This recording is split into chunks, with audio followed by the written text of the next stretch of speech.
भैया आज न मोला एक तो खतरनाक बात समझ में आई। अबे साले, आज तक तो पाइथागोरस प्रमेय समझ में आईस नहीं तोला, अभी का समझ में आ गए? देख मैं आज दिन ले बाल कटवा दे रहे 200 रुपये में स्पेशल सैलून में जाके। हाँ तो कटवा दे रहे 200 रुपया में। और आज मैं बाल कटवाना बस स्टैंड के बगल वाला सैलून में, जी हाँ 30 रुपये लेते। देख काटे भी मस्त है, काटे है ना। हाँ काटे तो हावे बढ़िया, लेकिन इनमें कुछ समझे वाला का बात है भाई। वो तो हर सैलून वाला अच्छा काटते, चाहते थे 200 रुपया में कटवा, 30 रुपये में कटवा, चाहे 1000 में कटवा।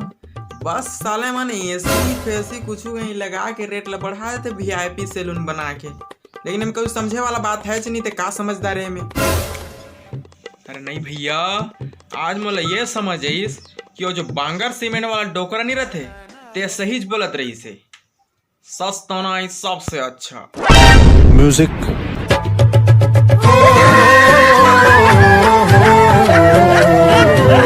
अच्छा सुनो, सब्सक्राइब करके रखना, घंटी बजा देना।